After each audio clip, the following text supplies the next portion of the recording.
They threw my lunch away again. The words cut through the cold afternoon air like a knife.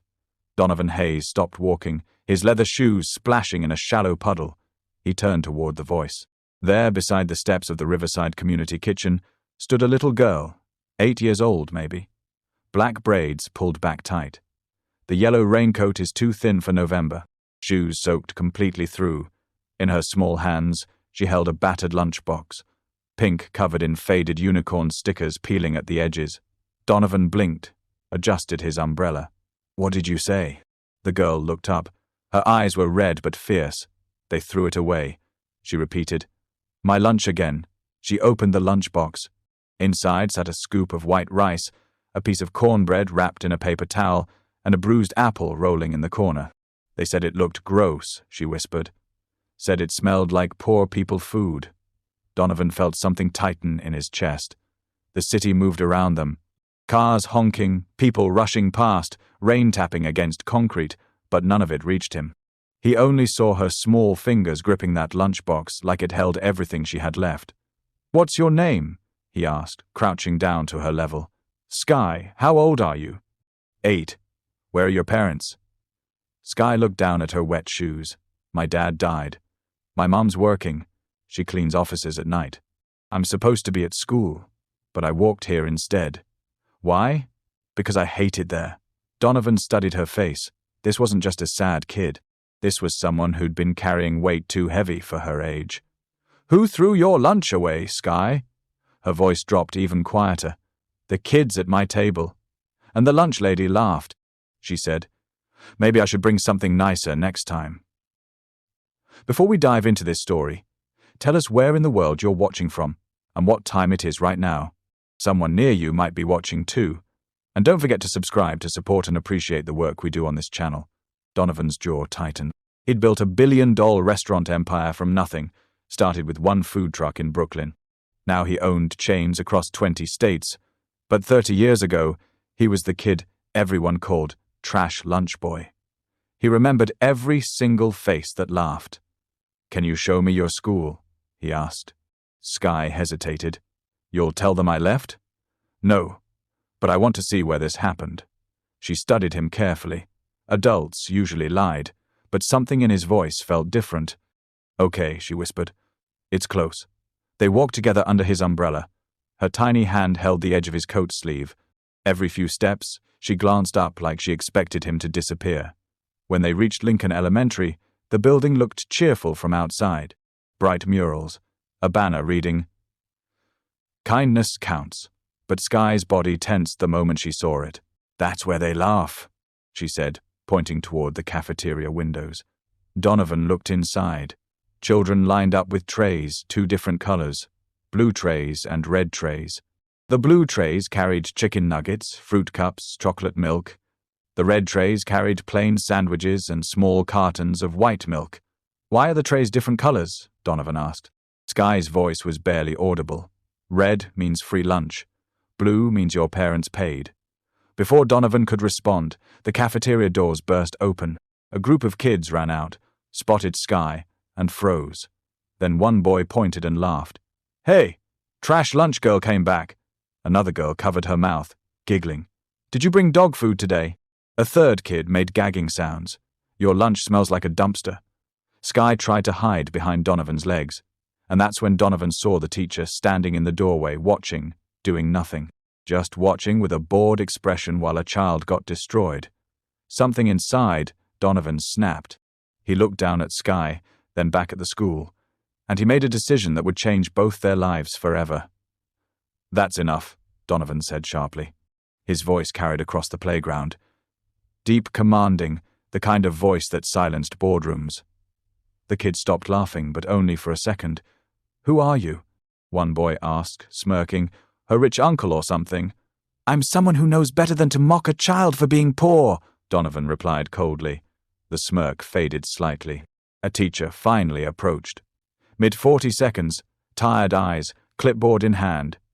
"Sir, you can't be on school property without clearance. I'm Donovan Hayes, and I'm about to become this school's biggest problem." The teacher blinked. Recognition flickered across her face. The Donovan Hayes. She stammered from Hayes Restaurant Group. The same.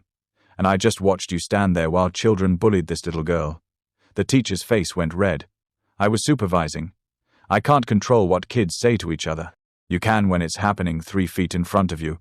She opened her mouth to argue, then closed it. Donovan turned to Skye.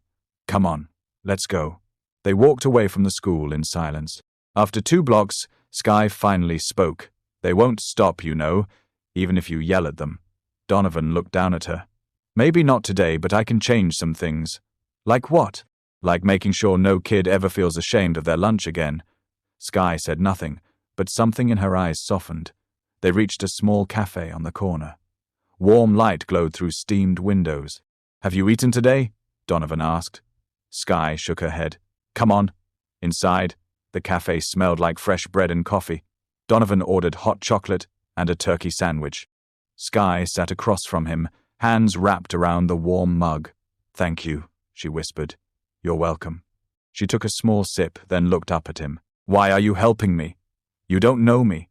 Because someone should have helped me when I was your age. Skye tilted her head, studying him carefully. You got bullied too, every single day for your lunch. Donovan nodded. And my shoes and my clothes and where I lived. Skye's expression shifted like she'd found someone who understood. They sat quietly for a moment. Then Skye's eyes suddenly locked onto something behind Donovan. Her entire body went still. What's wrong? Donovan asked. Those men, she whispered. By the counter. Donovan glanced over. 2 men in dark coats speaking quietly. One checked his watch. The other held a small black case. What about them? They're speaking Mandarin. You understand Mandarin? Skye nodded. My dad taught me. He was a translator before he died. He taught me Mandarin, Spanish, and French. Donovan raised his eyebrows. That's impressive. Skye wasn't smiling. Her face looked scared. What are they saying? Donovan asked gently. She leaned forward, voice dropping to barely a whisper. They're talking about poisoning someone tonight. At a restaurant opening. Donovan's blood went cold. What restaurant? She listened more carefully. Her eyes widened. Hayes Steakhouse downtown. The new one opening tonight. Donovan's heart stopped. That was his restaurant. His grand opening. The mayor was coming. Press everywhere. 500 guests. Are you sure? He asked urgently. Skye nodded. One of them just said, once the ventilation system activates, everyone inside gets sick. They'll blame the food. Hayes loses everything. Donovan's mind raced. This couldn't be real. An 8-year-old overhearing an assassination plot in a random cafe. But Skye's face wasn't lying. She was terrified. And somehow Donovan knew she was telling the truth. He pulled out his phone, fingers shaking slightly. But before he could dial, one of the men turned, looked directly at their table, and his eyes locked onto Skye. The man's eyes narrowed. He said something to his partner in Mandarin. Fast, urgent. Skye's hand gripped Donovan's arm. He heard me, she whispered. He knows I understood. Donovan stood up immediately. We're leaving now. He dropped cash on the table, grabbed Skye's hand, moved towards the door, but the 2 men were already moving too. Wait, one called out in English. Excuse me, sir. Donovan didn't stop. They pushed through the cafe door into the cold street. Rain still falling, people everywhere. Donovan pulled Skye close, walking fast. Behind them, footsteps quickened. Sir, please wait. Donovan turned sharply into a crowded department store. Through the aisles, past racks of clothing toward the back exit. Skye kept pace, breathing hard. They burst out the back door into an alley. Donovan pulled out his phone, dialed security at his restaurant. Hayes Steakhouse downtown. Evacuate the building now. Sir, the voice sounded confused. I said evacuate, full sweep. Check the ventilation system. There's a threat. What kind of threat? Just do it. He hung up, then dialed 911. Within minutes, police surrounded Hayes Steakhouse. Bomb squad arrived. Hazmat teams swept the building. Donovan and Skye waited 3 blocks away inside a taxi with the meter running. Skye sat small and quiet, staring out the window. You okay? Donovan asked gently. She nodded, but her hands still shook. 20 minutes later, Donovan's phone rang. Security chief. Voice tight. Sir, you need to hear this. What did you find? Donovan's stomach dropped. Chemical canisters hidden inside the ventilation ducts. Timed release set to go off at 8 p.m. during your opening speech. Donovan closed his eyes. If he'd gone ahead with the event, if 500 people had been inside, if Sky hadn't warned him. Sir, you still there? Yeah, I'm here. Police want to know how you knew. Donovan looked at Sky. Tell them someone who cares was paying attention. He hung up, turned to Sky. You saved my life, you know that. Sky blinked. I just told you what I heard. Most people wouldn't have listened, wouldn't have believed an 8-year-old. Tears suddenly filled her eyes. Nobody ever believes me, she whispered. At school, at home, nobody thinks I notice things. Donovan's chest tightened. I believe you, he said firmly, and I'm going to make sure other people do too. Sky wiped her eyes quickly. Can I go home now? My mum's probably worried. Where do you live? Sky gave him an address. East Side. The kind of neighborhood Donovan used to know too well. The taxi drove through darkening streets, past crumbling buildings, boarded windows, broken streetlights. They stopped in front of a small apartment complex. Paint peeling, steps cracked. This is it, Sky said quietly. Donovan paid the driver, walked her to the door. A woman appeared in the doorway. Thin, exhausted, eyes filled with panic. Sky, where have you been? I've been calling the school. Mom, I'm sorry. The woman pulled Sky into a tight hug, then looked up at Donovan. Who are you? Donovan Hayes. Your daughter saved my life today. The woman blinked, confused. What? It's a long story. Can I come in? The woman hesitated, then nodded slowly. Inside the apartment was small but clean, worn furniture, no TV, just books stacked everywhere. The woman's name was Claire Winters, and when Donovan explained what happened, she stared at Sky with shock. You understood Mandarin at a cafe and warned him. Sky nodded. Claire's hands trembled. Mr. Hayes, I don't understand. Why are you here? Because your daughter has an extraordinary gift, and I want to help you both. Claire's eyes filled with tears. We don't need charity. It's not charity. It's gratitude. Before Claire could respond, Donovan's phone buzzed. A news alert. Breaking. Terror plot foiled at Hay Steakhouse. Suspects arrested. Anonymous tip saved hundreds. Claire read the screen over his shoulder. Her face went pale. That was real. That actually happened. Donovan nodded. And your daughter is the only reason anyone is alive. Claire looked at Sky, then back at Donovan. And in that moment, their lives became permanently connected. Claire stood frozen, staring at her daughter. You could have been hurt, she whispered. Those men could have followed you home. But they didn't, Sky said quietly. Because Mr. Hayes protected you. Claire turned to Donovan. Thank you, but we can't accept anything from you. Why not? Because people like you don't help people like us without wanting something back. Donovan studied her face, saw the walls built from years of disappointment. I don't want anything, he said gently. Just to say thank you properly. You already did. Now, please leave. Mom, Sky interrupted. He's trying to help. Claire's jaw tightened. We don't need help. We're fine. But they weren't fine. Donovan could see it everywhere. The cracked walls, the single light bulb hanging from the ceiling, the refrigerator humming too loud because it was dying. How long have you lived here? He asked. Claire crossed her arms. That's not your business. 2 years, Sky answered quietly. Since Dad died. The room went silent. Claire's face crumpled for just a second, then hardened again. Donovan softened his voice. I'm sorry. What happened? Claire looked away. Car accident. Drunk driver. Marcus didn't survive. Sky's hands balled into fists. She stared at the floor. After that, Claire continued, voice flat. I couldn't afford our old place. Lost my job because I kept missing work. Couldn't think straight. Couldn't function. She swallowed hard. They said I had depression. Maybe PTSD. I don't know. I just know everything fell apart. And you've been alone since then? Donovan asked. Claire nodded. My family's gone. His family blamed me for the accident. Said, if I'd been driving instead, he'd still be alive. That's not fair. Nothing's fair, Mr. Hayes. That's life. Donovan glanced at Sky. The little girl stood quiet, absorbing everything like she'd heard it 1,000 times. Have you gotten help? Donovan asked gently. Therapy? Claire laughed bitterly. With what money? I clean offices at night for minimum wage. Can barely pay rent. What about Sky's school? Claire's face tightened. They provide lunch. That's all I can ask for, even when kids throw it away. Claire flinched.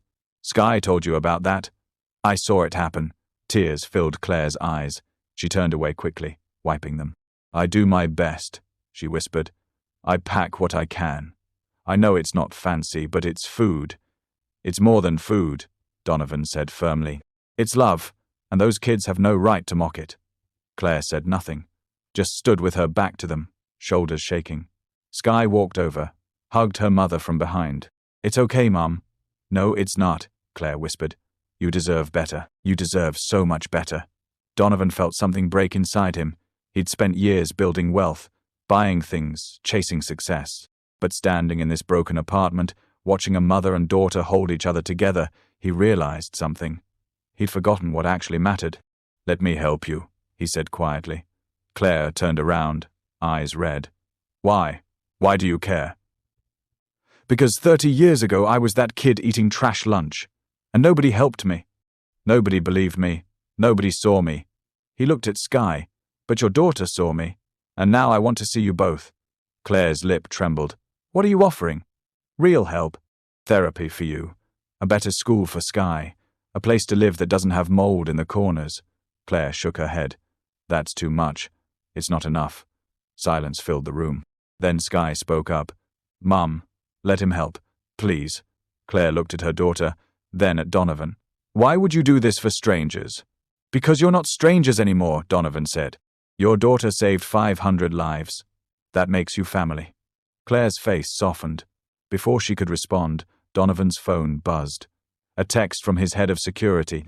Media found out about the girl. They're running the story. Her name's about to go public. Donovan's blood went cold. The men from the cafe were still out there, and now they'd know exactly who warned him. Donovan's face went pale. What's wrong? Claire asked. He showed her the text message. Claire read it. Her hand flew to her mouth. They're going to print Sky's name. They already did. It's live right now. No. Claire's breathing quickened. Those men, the ones from the cafe, they'll know where she lives. Sky's eyes widened. Are we in danger? Donovan moved fast, grabbed his phone, called his security team. I need protection at this address. Now, 2 guards, minimum, armed. He gave them Claire's apartment location. They'll be here in 10 minutes, he said. But you can't stay here tonight. Where are we supposed to go? Claire's voice rose with panic. My house. It's secure. Gated. Cameras everywhere. Claire shook her head. I can't just move into a stranger's house. You don't have a choice. Those men know who Sky is. They know she exposed them. Mom, Sky whispered. I'm scared. Claire's resistance crumbled. She pulled Sky close. Okay, just for tonight. Donovan nodded. Pack what you need. Fast. Claire and Sky moved quickly, threw clothes into a garbage bag, grabbed Sky's stuffed rabbit, a photo of Marcus in a cracked frame. Within minutes, they were in Donovan's car, speeding through the city. Sky sat in the back, clutching her rabbit, watching the lights blur past. Claire sat rigid in the front seat, hands in her lap, silent. I know this is scary, Donovan said quietly. Claire didn't respond. They drove through wealthier neighborhoods now, bigger houses, wider streets, trees lining every block. Finally, they reached tall iron gates. Donovan pressed a button. The gates swung open. The house was massive, 3 stories, modern glass and stone, lights glowing warm from every window. Sky's mouth fell open. You live here alone? Donovan parked. Yeah, just me. They walked inside. The foyer was bigger than Claire's entire apartment. Marble floors, high ceilings, art on the walls. Claire looked around, uncomfortable. This is too much. It's safe, Donovan said. That's what matters. He showed them to a guest room upstairs. King-sized bed. Private bathroom. Clean towels folded perfectly. Get some rest, he said. We'll figure everything out tomorrow. Claire nodded stiffly. Thank you. Donovan closed the door, walked back downstairs. In the kitchen, he poured himself whiskey, hands shaking slightly. His eyes drifted to a photo on the counter. Vanessa, his late wife, beautiful, smiling, frozen in a moment before everything fell apart. She died 3 years ago. Cancer, fast and brutal. Donovan had shut down after that. Threw himself into work, built his empire bigger, filled his life with noise so he wouldn't hear the silence. But standing here tonight, with a broken family sleeping upstairs, he felt something he hadn't felt in years. Purpose. He touched the photo gently. I don't know what I'm doing, Vanessa, but I think I'm supposed to help them. The house stayed quiet. Donovan finished his drink, turned off the lights, headed upstairs. But before he reached his room, he heard soft crying. He followed the sound. Sky's room. He knocked gently. Sky, you okay? The door opened. Sky stood there, eyes red, clutching her stuffed rabbit. I can't sleep, she whispered. Bad dreams? She nodded. Donovan crouched down. You're safe here, I promise. What if those men find us? They won't. How do you know? Because I won't let them. Sky studied his face, looking for lies. Found none. Why are you being so nice to us? Donovan hesitated, then told the truth. Because my wife died 3 years ago, and I've been alone ever since. And tonight, helping you and your mum, I felt alive again. Sky's expression softened. Did you love her very much? Do you still miss her? Every single day? Sky was quiet for a moment, then hugged him. Donovan froze, then slowly hugged her back. Thank you for saving us, Sky whispered. You saved me first, he replied. She pulled back, smiled a little. Good night, Mr. Hayes. Good night, Sky. She closed the door. Donovan stood there, throat tight. Then his phone buzzed. Unknown number, he answered. Hello? A cold voice responded. You took something from us, Mr. Hayes. We're going to take something from you. The line went dead. Donovan didn't sleep that night. He sat in his security room watching camera feeds. Every angle, every corner, 2 guards patrolled outside, motion sensors armed. Nothing moved without him knowing, but the threat still echoed in his head. We're going to take something from you. Morning came slowly. Donovan made coffee, started breakfast, eggs, toast, fresh fruit. He heard footsteps on the stairs. Claire appeared, hair messy, eyes tired. She wore the same clothes from yesterday. Morning, Donovan said. She nodded stiffly. Sky's still sleeping. Good. She needs rest. Claire stood awkwardly in the doorway. I should leave. Go back home. This isn't right. It's not safe yet. Then when? When the police arrest everyone involved. That could take weeks. Then you stay weeks. Claire's jaw tightened. We can't live here. We're not charity cases. Donovan sat down his coffee. I never said you were. Then what are we? People I care about.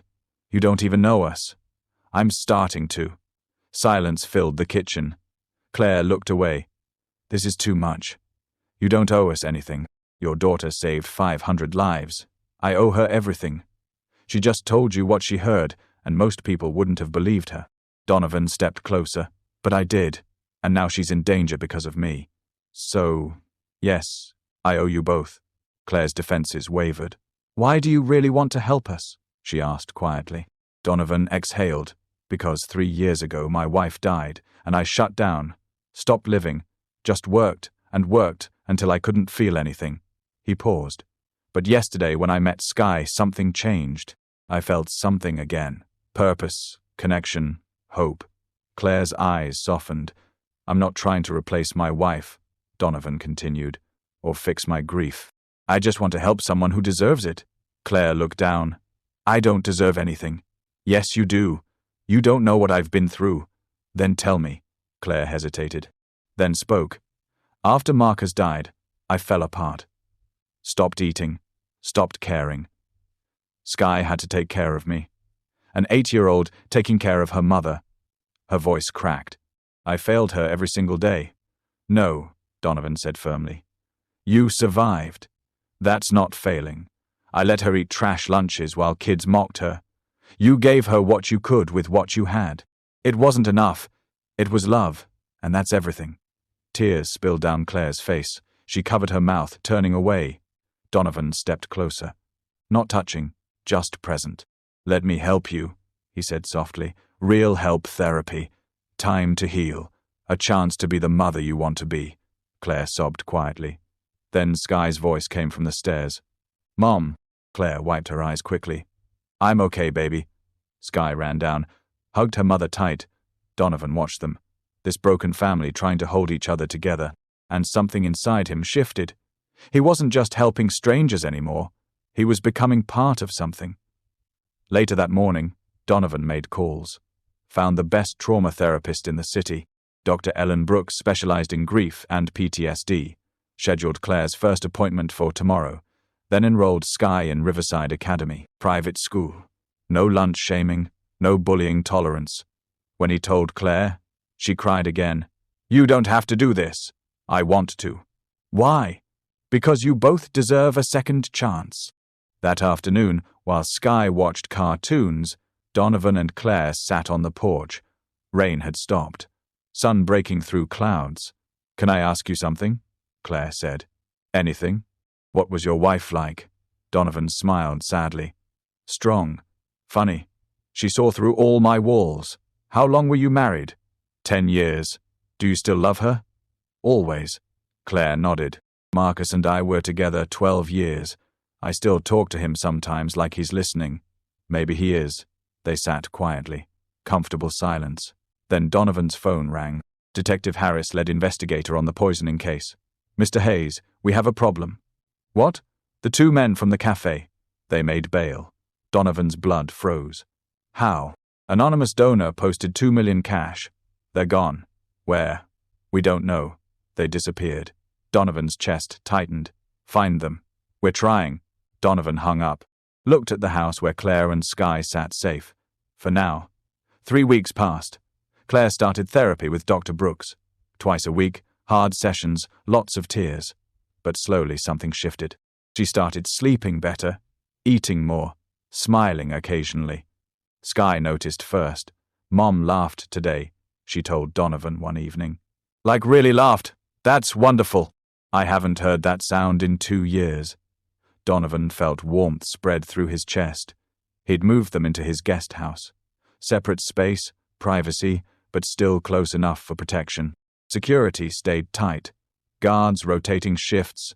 Cameras everywhere. The men from the cafe were still missing, but life moved forward anyway. Sky started at Riverside Academy. Loved it immediately. No bullying. Teachers who listened. Kids who didn't care about lunch trays. She came home every day excited. Talking about friends, projects, everything. Claire got stronger too. Started helping around the house, cooking dinners, organizing things. Not because she had to, because she wanted to contribute. One evening, she made roasted chicken, vegetables, fresh bread. Donovan sat at the table, stunned. You didn't have to do this. I wanted to, Claire said. You've done so much for us. They ate together, the 3 of them, like a family. Sky talked about her science project. Claire smiled. Donovan listened. It felt right, natural, like something that was always meant to happen. After dinner, Sky went upstairs to read. Claire and Donovan cleaned dishes together. Can I ask you something personal? Claire said. Sure. Do you ever think about dating again? Donovan paused. Sometimes. But it feels wrong, like I'm betraying Vanessa. She wouldn't want you alone forever. I know, but knowing and doing are different things. Claire nodded. I feel the same way about Marcus.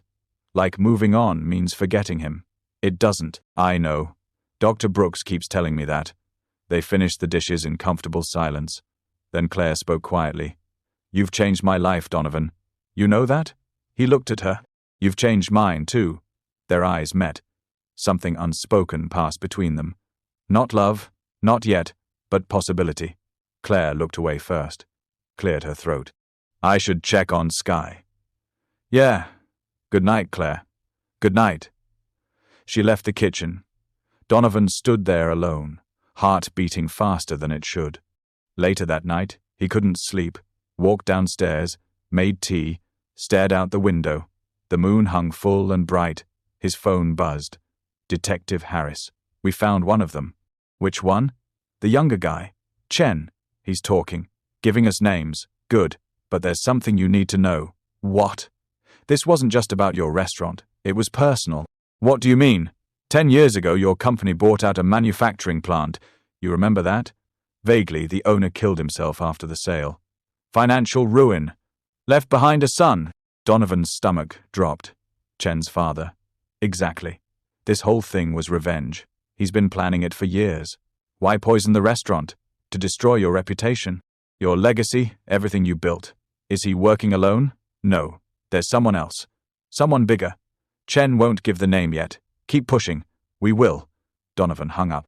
His hands shook slightly. Someone wanted him destroyed, and they'd used a dead man's son to do it.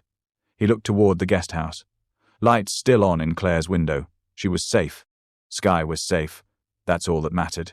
But as Donovan turned to go back upstairs, he didn't see the figure standing in the shadows beyond the gate, watching, waiting, recording everything. A woman with sharp eyes and a bitter smile. She lifted her phone, took photos, sent them to someone. Text message. He replaced her already with some poor woman and her kid. Pathetic response. Good. Let him get attached. Then we take them away. The woman smiled coldly. Vanessa's sister, Rel, had been watching for weeks, and now she was ready to make her move. 6 weeks had passed since that first night. Claire looked different now, healthier, stronger, her eyes brighter. She laughed more, slept through the nights, started painting again, something she hadn't done since Marcus died. Donovan watched her transform. And somewhere along the way, his feelings changed too. It happened slowly, small moments stacking into something bigger. The way she hummed while cooking, how she listened when he talked about Vanessa, the gentle way she corrected Sky without breaking her spirit.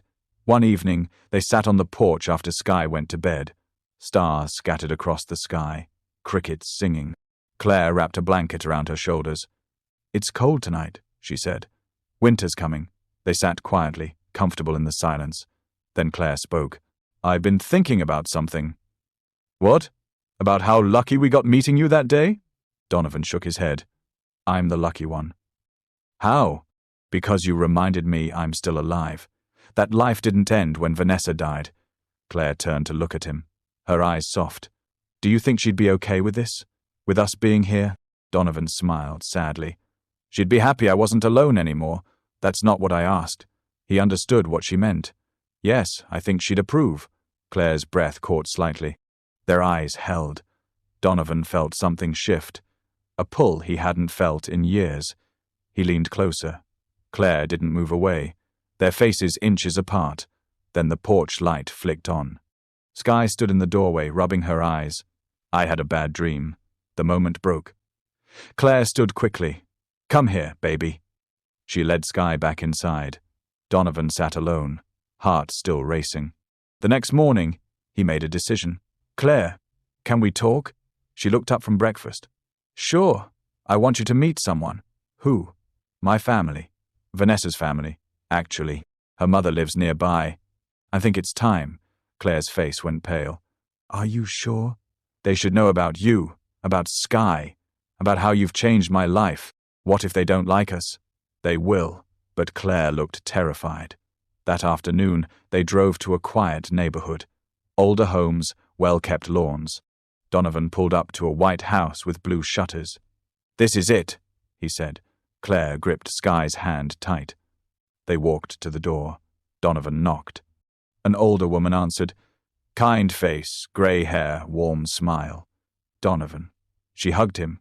I wasn't expecting you. I brought some people to meet you. The woman looked past him, saw Claire and Sky. Her smile stayed, but something flickered in her eyes. This is Claire and her daughter Sky.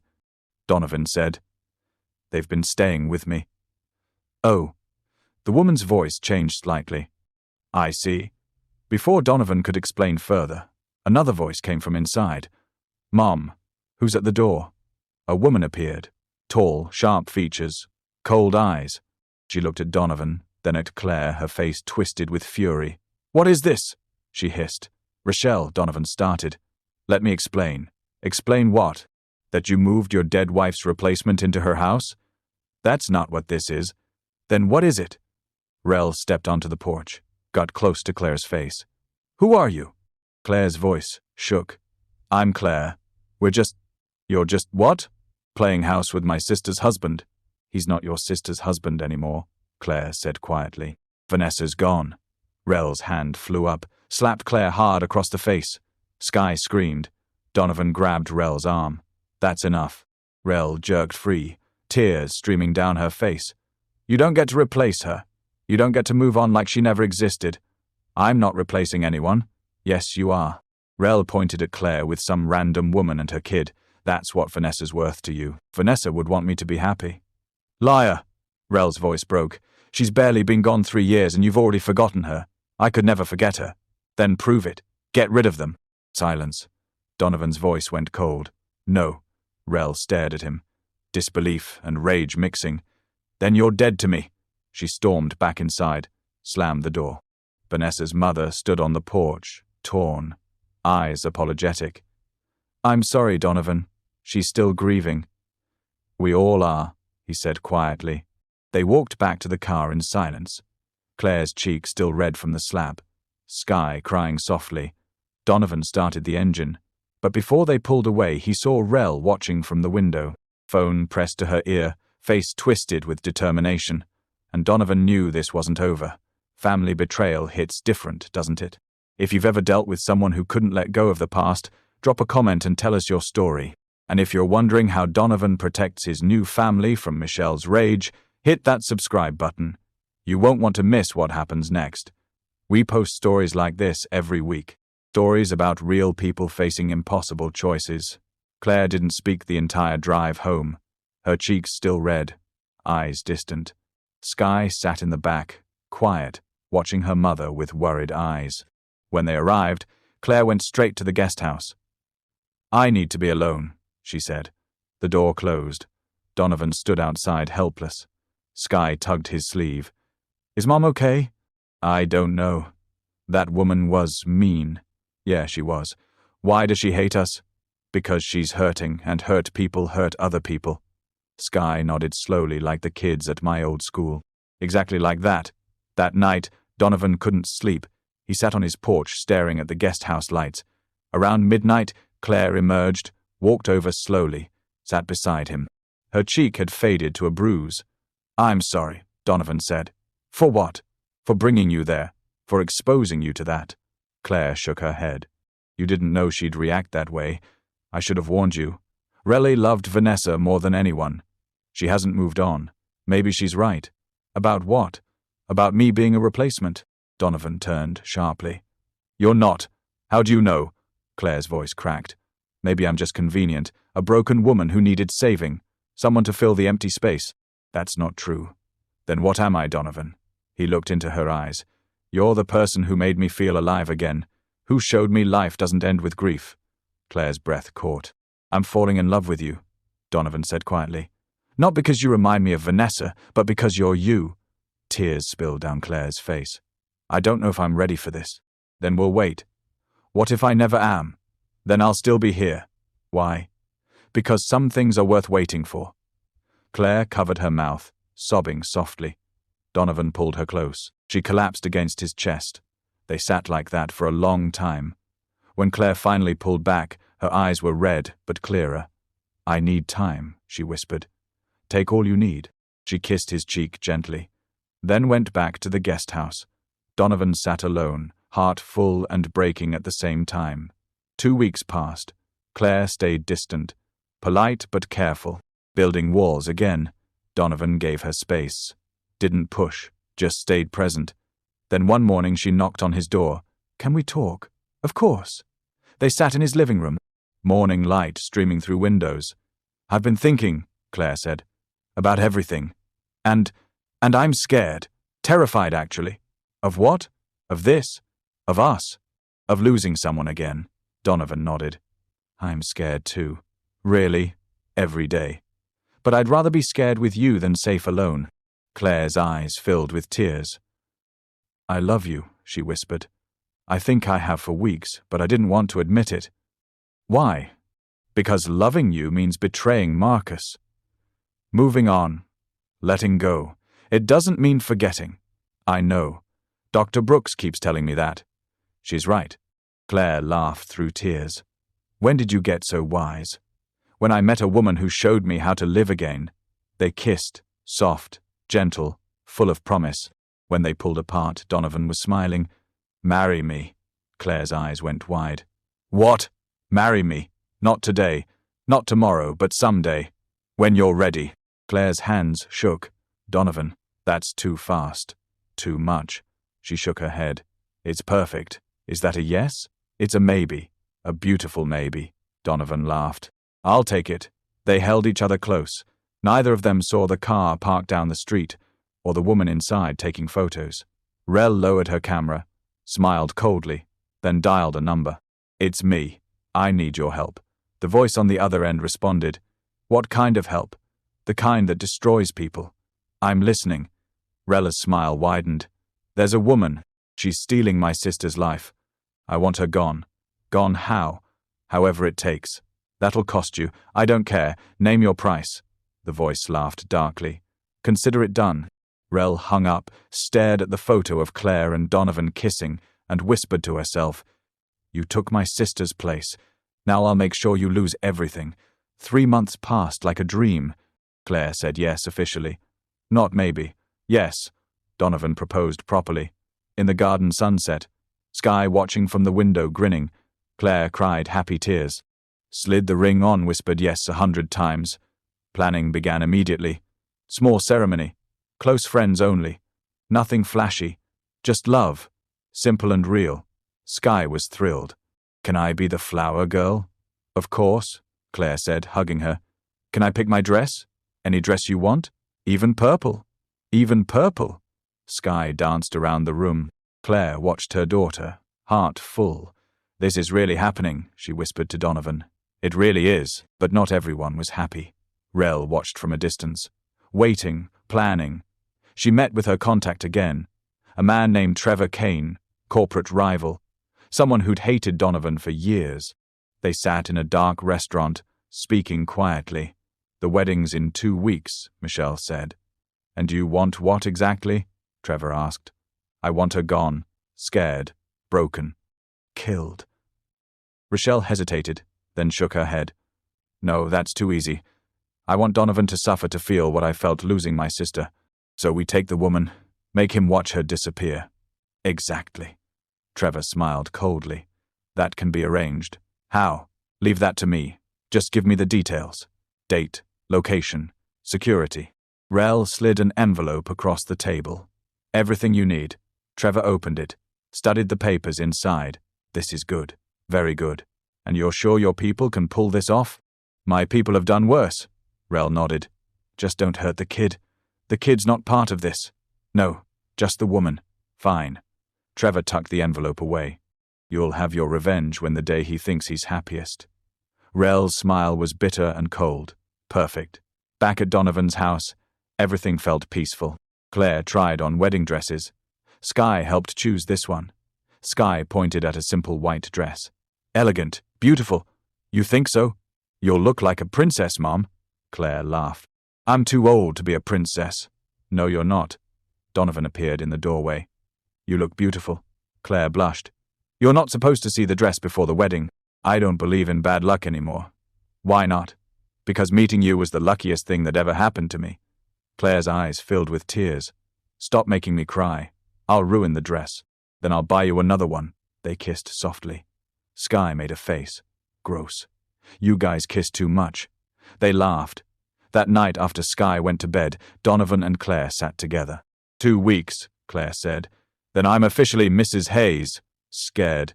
Terrified. Me too. Really? Every single day. But I want this. I want you. I want us. Claire leaned against him. I never thought I'd be happy again. Neither did I. They sat in comfortable silence. Then Donovan's phone buzzed. Detective Harris. Mr.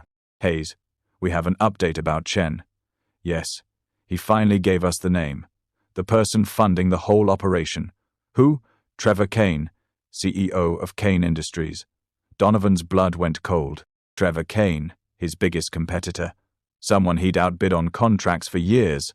Are you sure? Positive. Chen had emails, bank transfers, everything. Where is Trevor now? That's the problem. We can't find him. He disappeared 3 days ago. Donovan's chest tightened. Find him. We're trying. Donovan hung up, looked at Claire sleeping peacefully against his shoulder. Something felt wrong. Trevor disappearing right before the wedding. Too convenient, too planned. He pulled out his phone, called his head of security. Double the guards at the wedding? Triple the perimeter checks. I want everyone screamed. Sir, is there a threat? I don't know, but I'm not taking chances. Understood. Donovan hung up, watched Claire sleep, and prayed he was wrong. But 2 weeks later, on the morning of the wedding, everything felt too perfect, too calm, too quiet, like the world was holding its breath. And Donovan couldn't shake the feeling. Something terrible was about to happen. The morning arrived with golden sunshine, perfect weather, clear skies, no clouds. Claire stood in front of the mirror, wearing her dress, hair styled, makeup gentle. She looked beautiful. Sky appeared behind her, wearing purple like she wanted, holding a basket of flower petals. You look like a real princess, Mum. Claire smiled, tears threatening her mascara. Thank you, baby. Are you nervous? A little. Don't be. Mr. Donovan loves you so much. I know. That's what makes this scary. Why? Because now I have something to lose again. Sky hugged her mother tight. You won't lose him. I promise. Claire kissed the top of her head. I hope you're right. Downstairs, Donovan adjusted his tie for the 5th time. His best man, Marcus Rivera, laughed. You're nervous as hell. Yeah, I am. She's not going to run. It's not that. Donovan looked out the window. Something just feels off. Wedding day jitters. That's all. Maybe. But Donovan couldn't shake it. The ceremony was at his estate. Gardens set up. 50 guests. Tight security everywhere. Guards at every entrance. Metal detectors. Guest list verified 3 times. Nothing was getting through. The music started. Guests took their seats. White chairs arranged in perfect rows. Flowers everywhere. An arch covered in roses. Donovan stood at the altar, heart pounding. Then the doors opened. Sky walked first, scattering petals with careful steps, smiling wide. She reached the front, winked at Donovan. He smiled back. Then Claire appeared. Donovan's breath caught.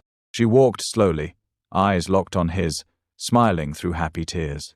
When she reached him, he took her hands. You're shaking, she whispered. So are you. They both laughed softly. The officiant began, Dearly beloved, we are gathered here today to witness the union of Donovan Hayes and Claire Winters. The words felt sacred. Every guest smiled. Sky stood beside them, glowing with pride. Donovan, do you take Claire to be your lawfully wedded wife? I do, his voice strong and certain. And Claire, do you take Donovan to be your lawfully wedded husband? I do, her voice steady despite the tears. The rings, please. Sky handed them over carefully. Donovan lifted Claire's hand, slid the ring halfway on her finger. Their eyes met. Everything felt perfect. Then the garden gate exploded open. 3 figures in black masks stormed through, moving fast. Professional guests screamed. Security rushed forward. But the masked figures were faster. 2 blocked the guards. The 3rd went straight for Claire. No, Donovan lunged, but someone grabbed him from behind, held him back. Claire, he shouted. The masked figure covered Claire's mouth, pulled her backward. Her eyes went wide with terror. She reached for Donovan. Their fingers almost touched. Then she was dragged away. Sky screamed. Mom. She tried to run after her. Donovan grabbed her, holding her back. Let me go. Sky sobbed. They're taking her. Security finally broke free. Rushed toward the kidnappers, but it was too late. A black van screeched up. Doors open. They shoved Claire inside. Donovan broke free, ran toward the van. Stop. The van peeled away. Tires screaming. He ran after it down the driveway into the street, but it was gone. Vanished around the corner. Donovan collapsed to his knees, breathing hard, hands shaking. Behind him, chaos erupted. Guests panicking. Security calling police. Sky crying uncontrollably. The ring still sat on the ground where it had fallen, half on Claire's finger when they took her. Donovan picked it up, hands trembling. Sirens approached in the distance, but all he could see was Claire's terrified face. All he could hear was Sky's screaming. All he could feel was the crushing weight of failure. He'd promised to protect them and he'd failed. His phone buzzed. "Unknown number," he answered with shaking hands. A distorted voice spoke. "Did you really think you could replace her, Donovan? Did you think I'd let you be happy? Who is this? Someone who loved Vanessa more than you ever did." The line went dead. And Donovan knew Rochelle, his dead wife's sister, had just destroyed his wedding day and taken the woman he loved. What would you do if the happiest day of your life became your worst nightmare? Comment below. Would you chase them yourself or trust the police? If your heart is racing right now, wondering if Claire survives, smash that subscribe button because the next chapter reveals something Sky noticed that no one else saw. Trust me, you need to see how this brilliant little girl saves the day again. Police flooded the estate within minutes. Detective Harris took charge, interviewing guests, checking cameras, gathering evidence. Donovan sat on the porch steps, numb, empty. Sky sat beside him, silent, tears dried on her face. "Well, find her," Donovan whispered. Sky said nothing, just stared at the driveway where her mother disappeared. Detective Harris approached. "Mr. Hayes, I need to ask you questions." Donovan looked up, his eyes hollow. "Ask who would want to hurt you? Too many people? Anyone specific?" "Trevor Kane, Vanessa's sister, Rel. The men from the cafe are still missing." The detective wrote everything down. "We'll investigate all leads. That's not good enough. It's all we have right now." Donovan stood abruptly. "Then I'll find her myself." "Sir, you need to let us handle this, like you handled the cafe bombers. They're still out there." Detective Harris's jaw tightened. "We're doing everything we can. It's not enough." Sky tugged Donovan's sleeve. "Stop yelling, please." He looked down at her, saw fear in her eyes. He knelt. "I'm sorry.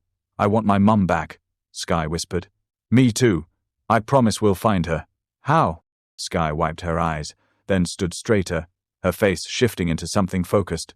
"I saw something." "What?" Detective Harris asked. "The van when they took her. We have the license plate," the detective said. "It's fake. Leads nowhere. Not the plate. Something else." "What?" Sky closed her eyes, remembering one of the masked men when he ran past me. His shoes. What about them? They had red mud on the bottom. Bright red, like clay. Detective Harris pulled out his notebook. "You're sure?" "Positive. And there was a smell like chemicals." "What kind of chemicals?" "Like the stuff they use at construction sites. Mom used to clean one. I know that smell." The detective looked at Donovan. "She's observant." "She saved my life once before," Donovan said quietly. "She notices everything." Harris turned back to Sky. "Anything else?" "The van. It had a dent on the back left panel, and something written in the dirt on the window."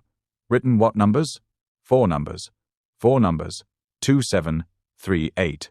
The detective wrote frantically. "This is good. Really good," Sky continued. "And the man who grabbed my mum, he had a tattoo on his wrist. It said Sirfi. That's military." Harris said Marine Corps. Donovan's mind raced. "Red clay construction chemicals. Marine tattoo numbers. Where does red clay like that exist around here?" he asked. The detective thought quarry sites, some construction zones, industrial areas. "What about 2738? Could be anything. Address, code, date." Sky spoke up. "Or a unit number." Everyone looked at her. "What do you mean?" Donovan asked. "Like a storage unit or a warehouse space." Harris pulled out his phone, started searching. "There's a storage facility east of town, old industrial zone. Clay quarries nearby." Donovan stood. "Let's go. Sir, we need backup. Search warrants. There's no time.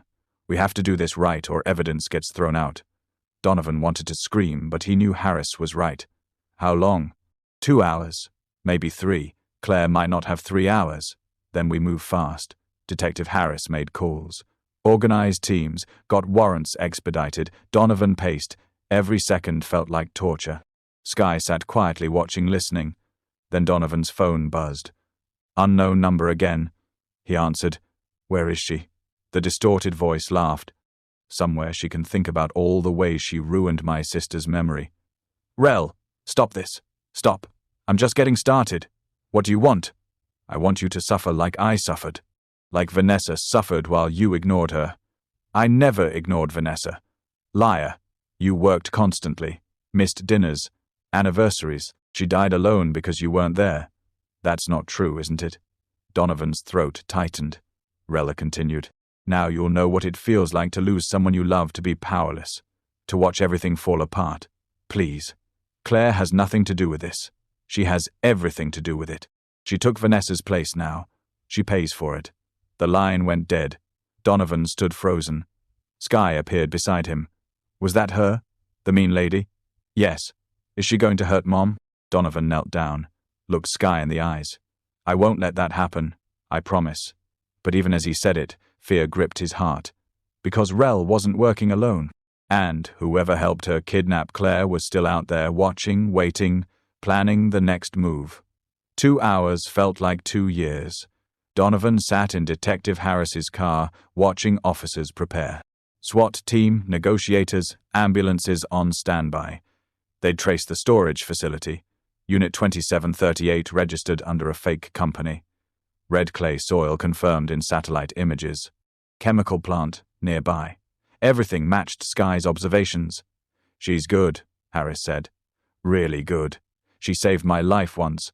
Now she's saving Claire's. Let's hope we're not too late. Donovan's jaw tightened. We won't be, but fear gnawed at him. What condition would Claire be in? Was she hurt? Scared? Alive? The convoy moved out. No sirens. Quiet approach. Skye stayed behind with 2 officers. Safe. Protected. She'd hugged Donovan before he left. Bring Mum home. I will. I promise. The industrial zone appeared. Abandoned warehouses. Broken windows. Rust everywhere. Storage facility sat at the end. Tall fence. Locked gate. SWAT cut the lock. Moved inside silently. Unit 2738 was in the back corner. Metal door. Padlocked. No windows. Harris signaled. Breach team moved forward. Cut the lock. Pulled the door open. Rushed inside. Donovan followed. The space was dark, cold, concrete floor. Flashlights swept the room. Empty. Completely empty. Donovan's heart sank. No, no, no, no. Then an officer called out, Sir, over here. In the corner sat a chair, rope on the ground, a woman's shoe, Claire's shoe. Donovan picked it up, hands shaking. She was here, Harris said. Recently. How recently? Hours. Maybe less. Where is she now? We missed them. Donovan wanted to scream, punch something, anything. But then another officer shouted, Found something. A phone burner. Left intentionally. It buzzed in the officer's hand. Video message incoming. Everyone gathered around. The video played. Claire appeared on screen, tied to a chair, blindfolded, alive. Donovan's breath caught. She looked terrified but unharmed. Then a distorted voice spoke off camera. Hello, Donovan. Looking for your bride? Show yourself. Donovan shouted at the screen. The camera shifted. A figure stepped into frame, face covered by a mask, but the voice was unmistakable. Male. Cold. Familiar. Remember me? The mask came off. Trevor Kane. Donovan's blood turned to ice. Surprised? Trevor smiled. You shouldn't be. You've been stepping on people for years. Now it's your turn to fall. Where is she? Close, but not close enough for you to find in time. What do you want? Everything you have. Your company, your money, your reputation, everything. This isn't about money. No, it's about revenge. 10 years of planning, waiting for the perfect moment. He leaned closer to the camera, and that moment is now. Behind him, Claire whimpered softly. Donovan's chest tightened. Don't hurt her. Then do exactly what I say. Transfer half your assets to this account. Numbers appeared on screen. You have 2 hours or she dies. The video ended. Silence filled the warehouse. Detective Harris spoke first. We can trace the video. Find the location. Do it fast. Already on it. Donovan pulled out his phone, called his lawyer. Prepare asset transfers. Half of everything now, sir. That's billions of dollars. I don't care. Do it. He hung up. Then called his head of security. I need you to find someone. Rel Hayes, Vanessa's sister. She's working with Trevor Kane on it. He hung up, looked at the shoe in his hands. Claire's shoe. Proof she was alive. Proof she'd been here. Proof they were running out of time. Harris approached. We're tracking the video source. Cell tower pings. Should have a location soon. How soon? 30 minutes, maybe less. Donovan nodded. Then his phone buzzed again. Text message. Unknown number. A photo. Claire. Different location. Concrete walls. Small window showing darkness outside. And text below. Tick-tock. Donovan. Time's running out. And by the way, Rel says hello. She's enjoying watching you suffer. Donovan's hands shook with rage. This wasn't just about Trevor's revenge anymore. This was Michelle's sick game, using Trevor, using Claire, using everything to make Donovan feel the pain she felt losing Vanessa. But what Rel didn't know was something simple. Donovan wasn't the same man anymore. He'd lost everything once and survived. He wouldn't lose Claire. Not today. Not ever. His phone rang again. Detective Harris. We got it. The location. Abandoned factory. 20 minutes north. Let's go. The convoy raced through darkness. Lights flashing. Sirens silent. Every second counted. Every mile closer to Claire. But as they approached the factory, Donovan saw something that made his blood freeze. Smoke rising from the building, and flames beginning to spread. The factory was burning. Flames licked through broken windows. Smoke billowed into the night sky. Donovan jumped out before the car fully stopped. Detective Harris grabbed his arm. You can't go in there. Claire's inside. The building's collapsing. You'll die. I don't care. Fire trucks arrived. Firefighters rushed forward, setting up hoses, assessing the structure. The chief approached Harris. How many people inside? At least one hostage. Maybe more suspects. The building's unstable. We need 20 minutes to make it safe. Donovan stepped forward. She doesn't have 20 minutes. Sir, I can't let you enter a burning building. Then I'll go without permission. Donovan started walking. 2 officers grabbed him, held him back. Let me go, Mr. Hayes, you'll die in there, Harris shouted. Then I die, but I'm not leaving her. A firefighter stepped forward. Full gear, oxygen tank. I'll go. Tell me where she is. Back corner. Concrete room. Small window. The firefighter nodded, headed inside with 2 others. Donovan watched helplessly. Smoke thickened. Flames grew higher. Minutes passed like hours. Then Donovan's phone buzzed. Video call. Unknown number, he answered. Trevor Kane's face appeared. Behind him, flames visible through a window. Enjoying the show. Where is she? Donovan demanded. Close. Very close. But you'll never reach her in time. Why are you doing this? Because you destroyed my father. And now I'm destroying what you love. Your father made bad business decisions. That wasn't my fault. You bought his company and gutted it. He lost everything. Killed himself because of you. I didn't know. Ignorance doesn't excuse guilt. Donovan. Behind Trevor, a door opened. Rel stepped into frame. Donovan's blood boiled. You. This was your plan all along. Rel smiled coldly. Trevor wanted your money. I wanted your suffering. We helped each other. Vanessa wouldn't want this. Don't you dare speak her name. Rel screamed. You don't deserve to say it. She loved me, and she'd be ashamed of you right now. Rel's face twisted. Liar. She wanted me happy. She told me before she died. Don't be alone forever. Rel's eyes filled with tears. Stop. She made me promise to find love again. To live. Rel's hand went to her mouth. Trevor stepped in front of the camera. Enough. Time's up, Donovan. Your bride burns. Just like my father burned financially. He ended the call. Donovan screamed in frustration. Then the firefighter's voice crackled over the radio. We found her. Back corner. She's alive. Relief flooded through Donovan. Is she okay? Smoke inhalation. Possible burns, but conscious. Get her out. Building's collapsing. We need to move fast. Donovan pushed forward. Officers struggled to hold him. Then the firefighters emerged. 2 carrying a stretcher. Claire on it, face covered in soot, coughing violently but alive. Donovan broke free, ran to her. Claire! Claire! Her eyes opened, found him. Donovan, I'm here. You're safe. Skye, she's safe. Waiting for you. Claire coughed hard, grabbed his hand weakly. Paramedics loaded her into an ambulance. Donovan climbed in beside her. Sir, family only. I'm her husband. The ceremony wasn't finished. Close enough. The ambulance doors closed. They raced toward the hospital. Sirens screaming. Claire's breathing was shallow. oxygen mask over her face. Donovan held her hand, whispering, "You're going to be okay. I promise." Behind them, the factory collapsed. Flames consumed everything.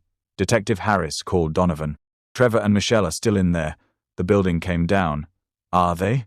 "We don't know yet. Search and rescue is going in." Donovan didn't care about them right now. Only Claire mattered.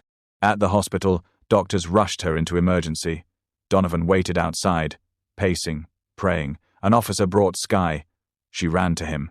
"Where's Mom?" "Inside. The doctors are helping her." "Is she okay?" "I think so."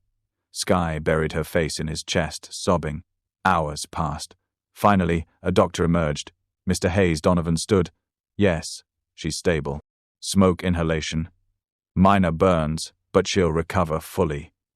Donovan nearly collapsed with relief. "Can I see her?" "She's asking for you." He entered the room. Claire lay in bed, oxygen tubes, bandages on her arms, but awake, alive. Donovan sat beside her, took her hand gently. "Hey!" Claire smiled weakly. "Hey, yourself. You scared me. You saved me. Sky saved you. She saw things no one else did. Smart kid." "You're smart, kid." They sat quietly, just breathing, just existing. Then Claire whispered, "Finish the ceremony." "What?" "Marry me right now, Claire. You just survived. I don't want to wait anymore." Donovan's eyes filled with tears. He kissed her forehead gently. "Okay, we'll make it official."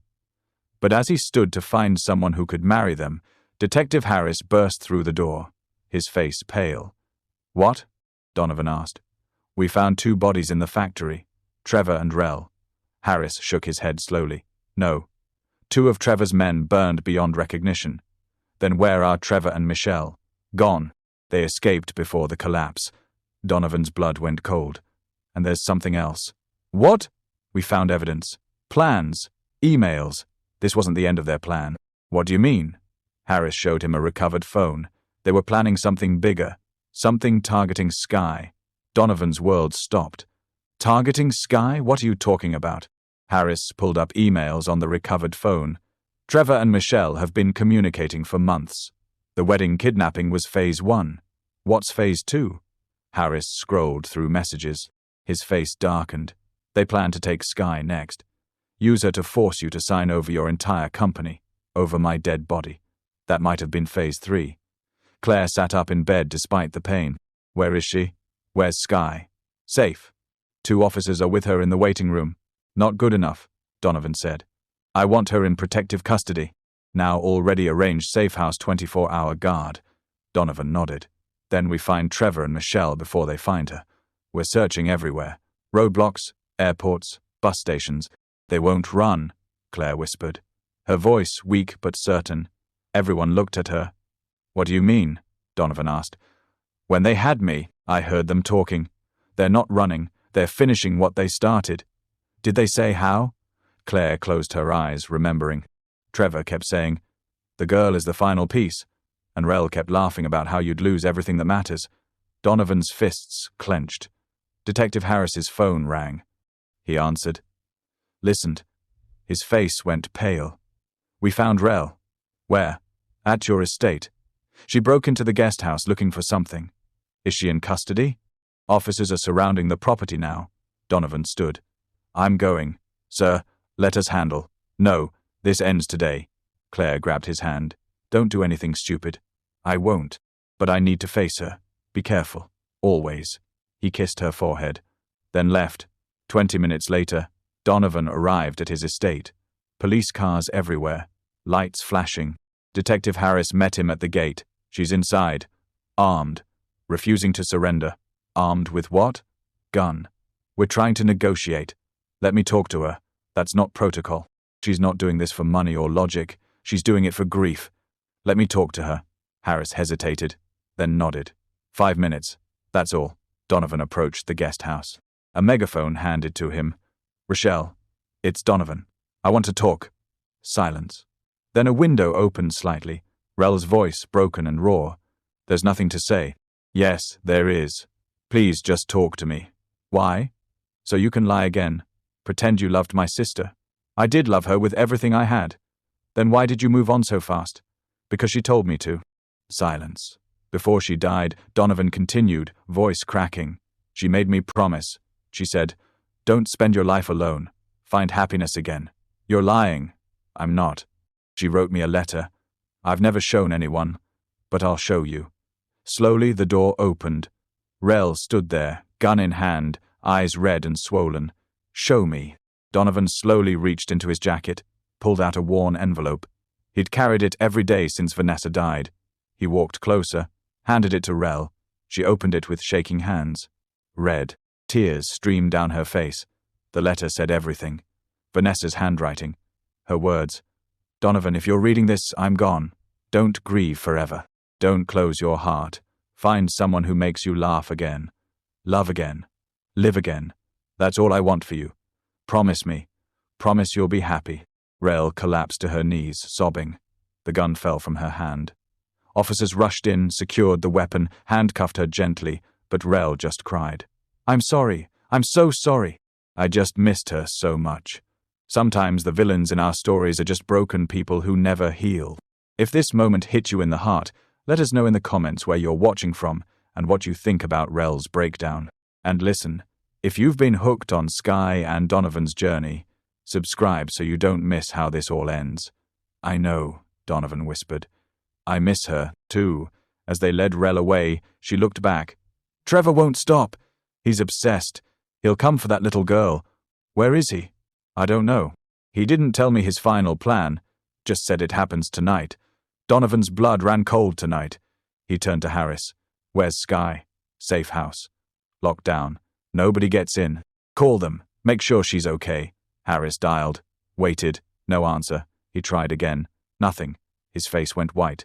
Get units to that safe house. Now the convoy raced through the city. Sirens screaming. Lights flashing. Donovan's heart pounded. Please let her be okay. Please. They arrived at the safe house. Front door open, officers down, unconscious but breathing, drugged, and inside on the kitchen table, a note. Thanks for making this easy. The girl's with me now.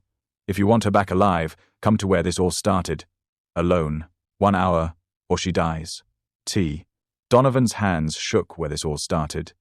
The cafe. The place Sky first overheard the poisoning plot.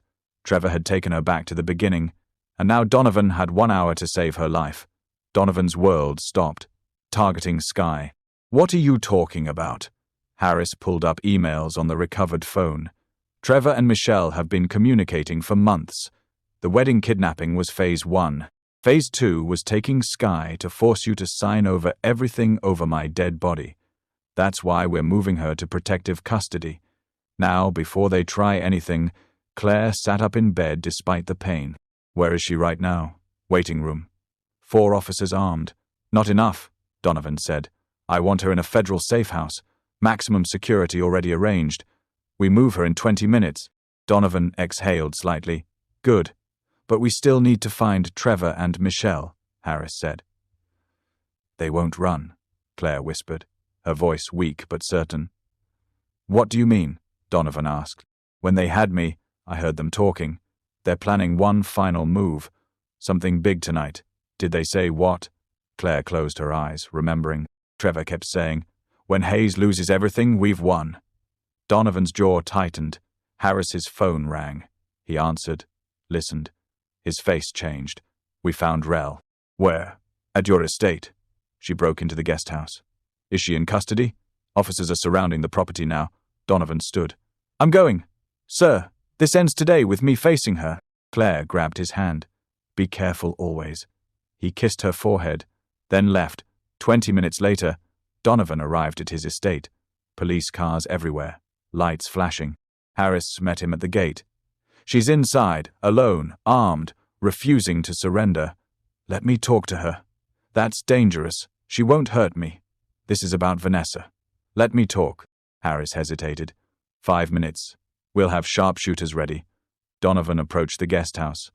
Rochelle, it's Donovan. Please talk to me. Silence. Then a window cracked open. There's nothing to say. Yes, or there is. About Vanessa. Don't say her name. She was my wife. I loved her. Then why did you replace her so fast? Because she told me to. Silence. Before she died, Donovan continued, voice breaking. She made me promise. She said, "Don't be alone forever. Find love again. Be happy." You're lying. I have her letter, the one she wrote before she died. Let me show you. Slowly, the door opened. Rel stood there, gun lowered but still in hand, eyes swollen from crying. Show me. Donovan slowly pulled out a worn envelope, carried it every day. He walked closer, handed it over. Rel opened it with shaking hands. Read Vanessa's handwriting. Donovan, if you're reading this, I'm gone. Don't grieve forever. Don't close your heart. Find someone who makes you laugh again, love again, live again. That's all I want for you. Promise me. Promise you'll be happy. Rel's face crumpled. The gun fell from her hand. She collapsed to her knees, sobbing. Officers moved in quickly, secured the weapon, handcuffed her gently. I'm sorry, Rel cried. I'm so sorry. I just missed her so much. I know, Donovan whispered. I miss her too, but you were going to hurt innocent people. Claire, Sky, they didn't deserve that. I know. I wasn't thinking. I just wanted you to hurt like I hurt. As they led Rel to a police car, she looked back. Trevor's the dangerous one. He won't stop. He's planning something tonight. Where is he? I don't know. He didn't trust me with details. Just said it ends tonight. Harris approached Donovan. We need to move Sky now. Federal agents are here. A black SUV pulled up. 3 federal agents stepped out. Professional alert. One approached. Special Agent Morrison. We're taking the girl to a secure facility. Undisclosed location. Full protection. Sky appeared, escorted by officers. She saw Donovan and ran to him. What's happening? You're going somewhere safe for a little while. Why? Because some bad people are still out there. But these agents will protect you. Sky looked scared. What about you and Mom? We'll be fine, and we'll see you very soon. Promise. Promise. Sky hugged him tight. The agents waited patiently.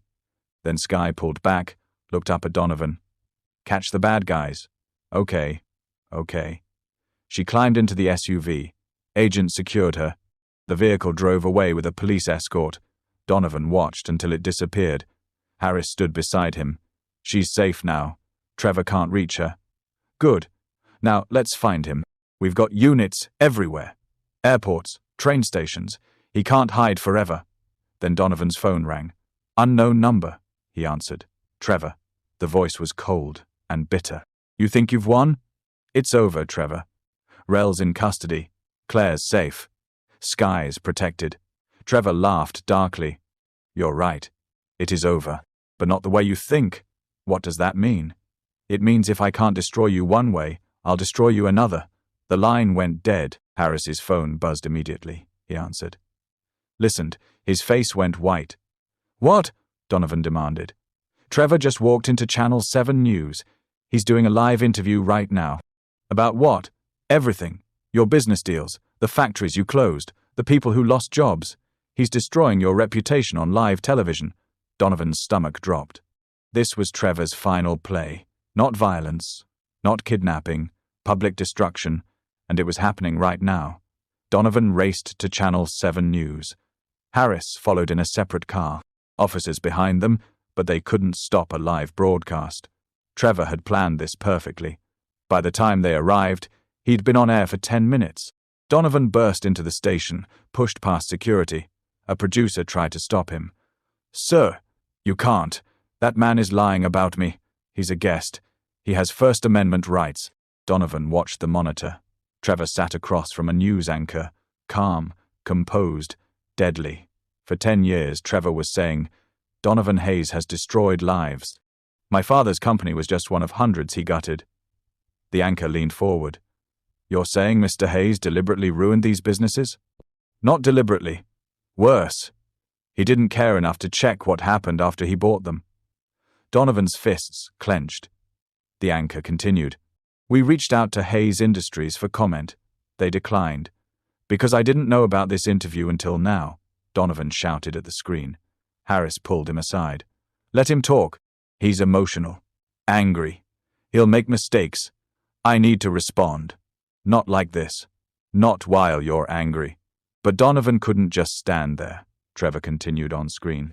My father killed himself because of Hayes' negligence. And he's not alone.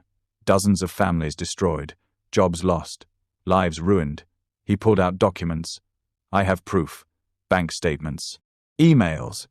Company records showing Hayes knew these closures would devastate communities, and he did it anyway. The anchor examined the papers. These appear authentic because they are. Donovan Hayes built his empire on the backs of broken people. Donovan's phone exploded with notifications. Social media erupting. News alerts. Stock prices dropping. His entire reputation crumbling in real time. Harris grabbed his shoulder. We need a statement. Fast, professional. I need to go on air right now, the producer overheard. You want to respond live? Yes. This is highly irregular. I don't care. Put me on or I'll sue this station for defamation. The producer hesitated, then spoke into her headset. Moments later, the anchor's earpiece crackled. On screen, she straightened. Mr. Kane, it appears Donovan Hayes has just arrived at our studio. Would you be willing to face him directly? Trevor smiled coldly. I'd love to. The producer led Donovan to the set. He walked on camera, sat across from Trevor. The anchor looked between them. Gentlemen, we're live. Keep this civil.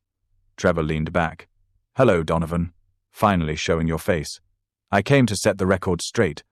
Please enlighten us. Donovan looked directly at the camera. 10 years ago, my company acquired Kane Manufacturing. I was told all employees would be retained. I was told the transition would be smooth. And you believe that? Trevor interrupted. I trusted my team to handle details. That was my mistake. Mistake? Trevor's voice rose. My father died and I'm sorry. Truly, but I didn't know what happened until months later. Convenient. It's the truth. When I found out, I tried to help. Offered severance packages. Job placement programs. Too little. Too late. Donovan turned to Trevor. You're right. It wasn't enough. Nothing could undo that pain. But destroying me won't bring your father back. No, but it'll make you understand loss. I already do. I lost my wife 3 years ago. I know what grief does to people. Trevor's expression flickered. But grief doesn't justify what you've done, Donovan continued. Kidnapping, arson, terrorizing innocent people. Innocent, Trevor laughed. That woman you're marrying, she's just another replacement. Another way to avoid facing what you've done. Claire has nothing to do with this. She has everything to do with this. She's proof you move on while people like my father stay buried, the anchor interrupted. Mr. Kane, are you admitting to the kidnapping? Trevor froze, realized his mistake. Detective Harris stepped onto the set. Trevor Kane, you're under arrest. Officers moved in. Trevor stood quickly. This isn't over. Yes, it is, Donovan said quietly. They handcuffed Trevor. Read him his rights. Let him away while cameras captured everything. The anchor turned to Donovan. Mr. Hayes, do you have anything else to say? Donovan looked at the camera. I'm not perfect. I've made mistakes, hurt people without meaning to, but I'm trying to be better, to do better. He paused. And to Claire Winters, who's watching from a hospital bed, I love you, and I'm coming home. The broadcast ended. Donovan left the studio. His phone still exploding with messages, but only one mattered. A text from Claire. I love you too. Come home. Let's finish getting married. Donovan smiled for the first time in hours. It was finally over. Or so he thought. Donovan returned to the hospital, found Claire sitting up in bed, color returning to her face. She smiled when he walked in. You were amazing on TV. I was angry. You were honest. That's better. He sat beside her, took her hand gently. How are you feeling? Better. Doctors say I can leave tomorrow. Good. Because we have a wedding to finish. Claire laughed softly. In a hospital chapel? Anywhere. I don't care where. Just want to marry you. They kissed gently. Then Donovan's phone rang. Special Agent Morrison. Mr. Hayes. Just checking in. Sky secure. No issues. Thank you. When can we see her? Give us 48 hours. Make sure all threats are neutralized. Understood. He hung up. Claire squeezed his hand. She's safe. That's what matters. I know, but I miss her already. Me, too. That night, Donovan stayed at the hospital. Slept in the chair beside Claire's bed. Morning came with sunlight through the windows. A doctor entered, checked Claire's vitals, smiled. "You're cleared to go home. Really? Really? Just take it easy. No strenuous activity." "Does getting married count as strenuous?" Donovan asked. The doctor laughed. "I'll allow it." They discharged Claire by noon. Donovan drove her home slowly, carefully. The estate looked different now. Police tape removed. Windows repaired. Everything cleaned. But the memory of the kidnapping lingered. Claire stood in the driveway, staring at where she was taken. "You okay?" Donovan asked. "Just processing. We can move. Find a new place." "No," she shook her head. "This is home. I won't let them take that from us." Donovan smiled. "You're stronger than you know. I learned from Sky." They went inside. That evening, Detective Harris called. "Good news. Trevor and Rel are both being held without bail. Multiple charges. They're not getting out." "That is good news. There's something else." "What?" During Trevor's interrogation, he admitted to bribing the two men from the cafe, Chen and his partner. He paid them to poison your restaurant. So it was all connected from the beginning. Trevor orchestrated everything. Used your enemies, funded their operations, all to destroy you. Why so elaborate? Because he wanted you to suffer. Quick revenge wasn't enough. Well, he failed. Yes, he did. After hanging up, Donovan felt a weight lift. It was truly over. Or so he thought. 2 days later, Special Agent Morrison called. "Mr. Hayes, Sky's ready to come home." "Thank God." "When?" "We're bringing her now. Should arrive in an hour." Donovan told Claire immediately. "She's coming home!" Claire burst into tears. Happy tears. They waited on the porch, watching the driveway. Finally, the black SUV appeared, pulled up to the house. The door opened. Sky jumped out, ran straight to them. "Mom, Donovan." They caught her in a tight hug, all three of them crying and laughing. "I missed you so much," Claire whispered. "I missed you too.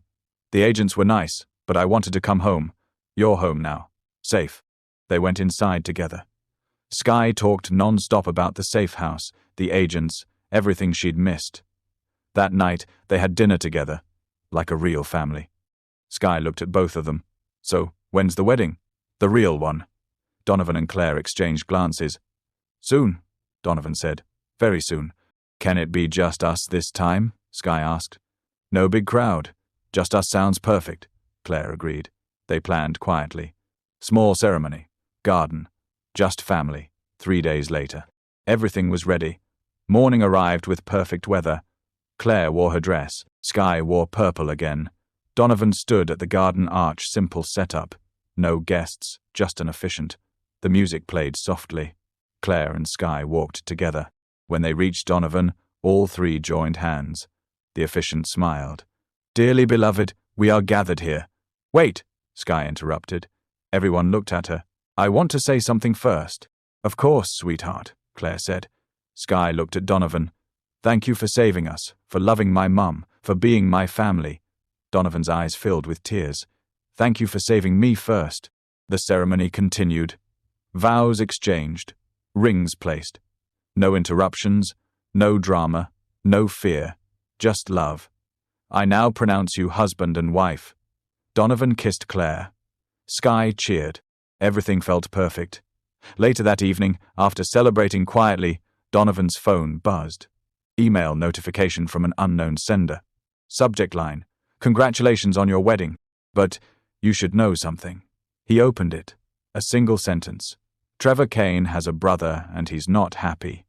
Attached was a photo. A man older than Trevor, harder features, standing outside Donovan's estate. Timestamp today, 2 hours ago. Donovan's blood went cold. It wasn't over. Donovan showed the email to Detective Harris immediately. Harris arrived within 20 minutes, studied the photo. That's Marcus Kane, Trevor's older brother. Different last name. Mother's maiden name. Where is he now? Unknown. But if he was here 2 hours ago, he's close. Donovan's jaw tightened. "I need protection on my family now. Already arranged. Units are positioning around your property." That night, nobody slept well. Donovan checked cameras every 30 minutes. Guards patrolled constantly. Claire and Sky stayed in the main house together, safe. Morning came with fog and tension. Then the doorbell rang. Everyone froze. Donovan checked the camera feed. A man stood at the gate, hands visible, no weapons, alone. Marcus Kane. Harris moved toward the door.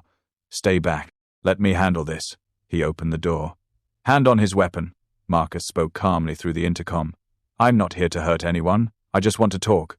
About what? Harris demanded. About my brother and what he did. Harris looked at Donovan. Your call. Let him in. But search him first. Officers met Marcus at the gate, patted him down thoroughly. No weapons, no devices. They brought him to the porch. Marcus was older than Trevor.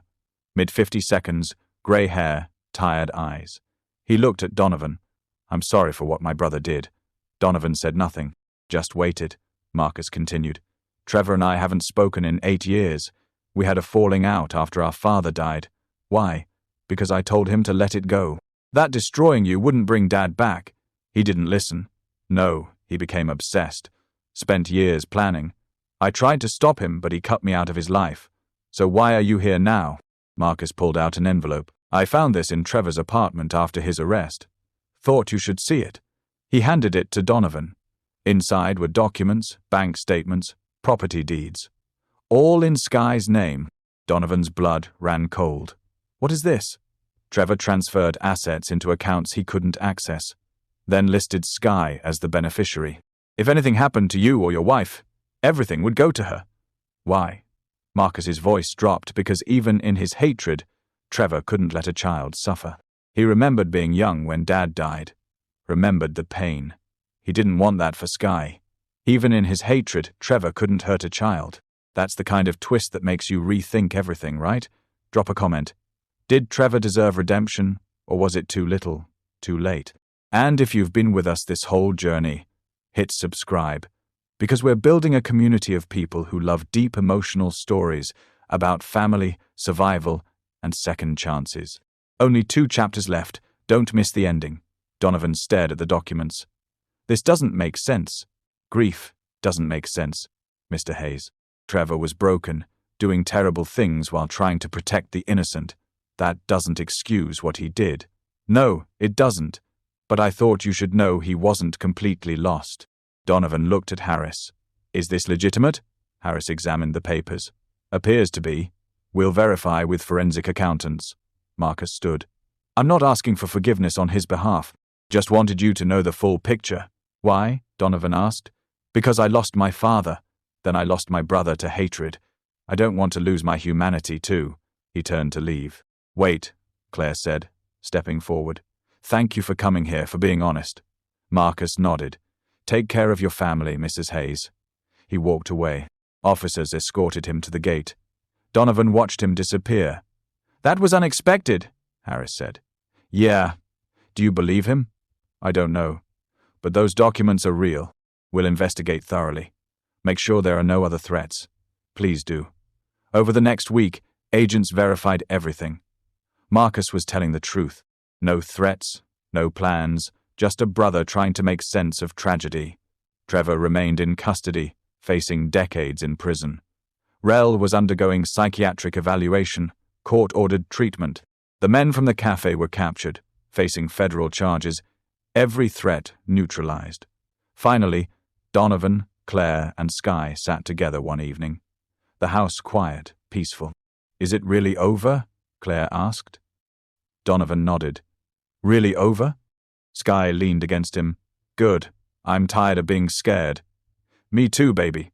Me too. They sat in comfortable silence. Then Claire spoke. I want to do something. What?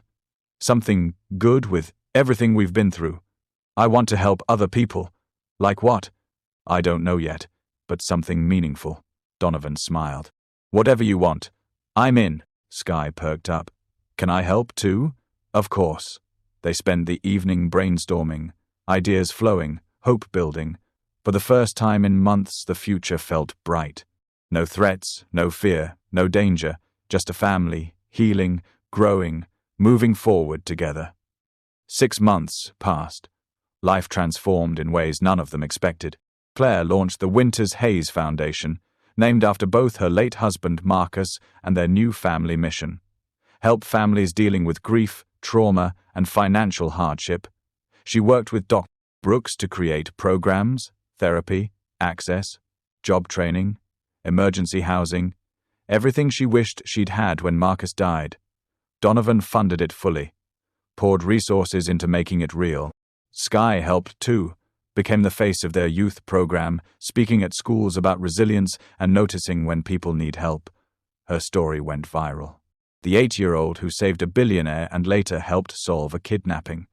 News outlets called her a hero, but Sky just called herself observant.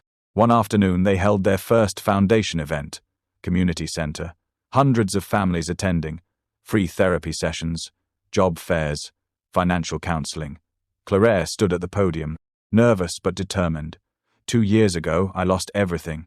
My husband died. My mind broke. My daughter had to take care of me instead of the other way around. The crowd listened intently. I know what it's like to feel invisible. To pack lunches other people mock, to work 3 jobs and still not have enough.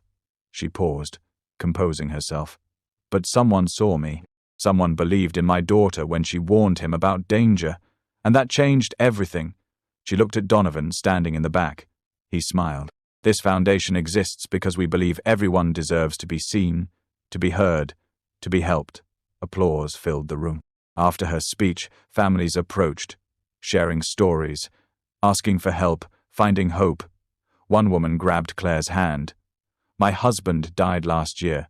I have 3 kids. I don't know how to keep going. Claire pulled her into a hug. You're not alone anymore. The woman broke down, crying. Claire held her understanding completely. Later that evening, back at home, they sat on the porch. Sky between them, stars scattered overhead. Today was amazing, Sky said. It was just the beginning, Claire replied. I'm proud of you, Donovan said. Both of you. Claire rested her head on his shoulder. We did this together. They sat in peaceful silence. Then Sky spoke quietly. I've been thinking about something. What, baby? Claire asked. About Dad, Marcus. Claire tensed slightly. What about him? I don't want to forget him. But I also love Donovan now. Is that okay? Claire's eyes filled with tears. Of course, it's okay. You can love both, Donovan added gently. Love doesn't replace. It adds. Sky looked up at him. So, you're like my second dad. If you want me to be. Sky smiled. I do. Donovan pulled her close. Nothing would make me happier. Claire wiped her eyes. We're a family. All of us. Including the memory of Marcus. He'd be proud of you, Mom. I think so, too. They sat together. 3 people who'd been broken individually but became whole together. Donovan's phone buzzed. He glanced at it, then smiled. What? Claire asked. Email from the foundation. 5 more families just signed up for programs. That's wonderful. And there's something else. What? An anonymous donation? $10 million, Claire gasped. Who? The message says from someone who understands loss. Use it to help others find hope. Donovan showed her the email. Sender M. Kane. Marcus Kane, Claire whispered. Trevor's brother. He's helping, Donovan said quietly.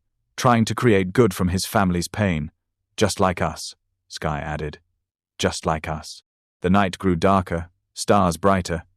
Inside the house, phones kept buzzing, more families reaching out, more lives being touched. What started as tragedy had become purpose. What began with a little girl hearing danger had transformed into a movement of hope. And tomorrow, they'd wake up and do it all over again, helping people, saving lives in different ways together, as a family. But as Donovan locked the doors that night, checking on Sky asleep in her room and Claire reading in bed, he realized something profound. He'd spent years building an empire, but this small family was his greatest achievement, and nothing would ever threaten it again. 1 year later, Sky stood on stage at the Foundation's annual gala. 9 years old now, confident, poised, extraordinary. The ballroom filled with hundreds of people, donors, families helped, community leaders. She held the microphone steady, no fear in her voice. 2 years ago, kids threw my lunch away, called it poor people food. I felt invisible. The room went silent, but someone saw me. Mr. Donovan Hayes stopped and listened when I warned him about danger. She looked at Donovan sitting at the front table. He smiled, eyes already wet. He didn't have to believe an 8-year-old, but he did. And that changed my life. My mum's life, everything. Claire squeezed Donovan's hand under the table. Now, our foundation has helped over 2,000 families, given them therapy, jobs, hope, dignity. Applause started softly, then grew because when one person chooses to see someone others ignore, everything changes.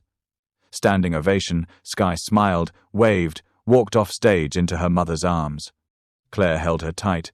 "I'm so proud of you. I learned from you, Mom. You never gave up. Even when it was hard, we never give up," Donovan added, joining the hug. "That's what families do."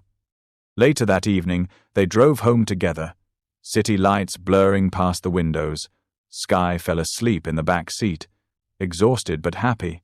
"She's amazing," Claire whispered. "She gets it from you." Claire shook her head. "She gets it from surviving, from watching us survive." They pulled into the driveway. Home. Safe. Complete. Donovan carried Skye inside, tucked her into bed, kissed her forehead. "Good night, sweetheart." "Love you, Dad," she mumbled sleepily. Dad. The word still made his heart swell. He'd legally adopted her 6 months ago. Skye had asked for it. Claire had cried through the entire ceremony. Now she was officially Skye Hayes Winters, carrying both fathers' names, honoring both families. Downstairs, Claire poured tea. They sat on the porch like they did that first night years ago. "Do you ever think about how this all started?" Claire asked. "Every day. A little girl with a lunch nobody wanted. A man too busy to notice people.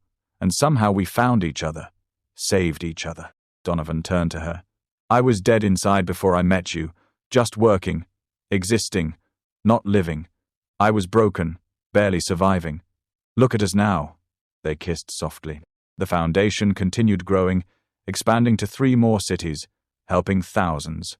Skye thrived at school. Honor roll friends. Confidence. Claire became a national advocate for mental health and grief support. Donovan restructured his entire company. Fair wages, employee support programs, ethical practices. Trevor Kane remained in prison, participating in therapy, writing letters of apology to everyone he'd hurt, slowly finding redemption. Rel completed treatment, arranged but healing. Working as a grief counselor, channeling her pain into helping others, Marcus Kane joined the foundation board, using his business expertise for good, honoring his father's memory properly. Everything broken had been transformed into something beautiful. 6 months later, they stood together at a community kitchen, the same one where Donovan first met Skye. Full circle, they were serving meals. Claire, Donovan, and Skye side by side, helping families who looked just like they once did. A little boy approached, maybe 7, worn clothes, shy smile. He held out a dented lunchbox. "Someone threw this away," he whispered, "but I think it's still good." Skye knelt down, looked him in the eyes. "It's not just good. It's perfect because someone who loves you made it." The boy smiled. "What's your name?" Skye asked. "David." "Well, David, you're not alone anymore. We see you." The boy's mother appeared, exhausted, scared, barely holding on. Claire recognized that look immediately. She approached gently. "Hi, I'm Claire. Can we talk?" And just like that, another family's life changed because someone chose to see them, to listen, to help. That evening, they drove home together. Skye looked out the window, smiling softly. "What are you thinking about?" Donovan asked how one lunch can change everything. Claire laughed. "It really can." They pulled into the driveway, lights glowing warm from every window. Home. Not just a house, not just a place, but a family built from broken pieces. Held together by choice, not obligation. By love, not blood. Skye grabbed both their hands as they walked inside. "Best family ever," she said. "Best family ever," they agreed. And somewhere in heaven, Marcus Winters and Vanessa Hayes smiled, watching the people they loved find happiness again, watching broken things become whole, watching love multiply instead of divide. Because that's what real love does. It doesn't replace. It doesn't forget. It grows. It transforms. It saves.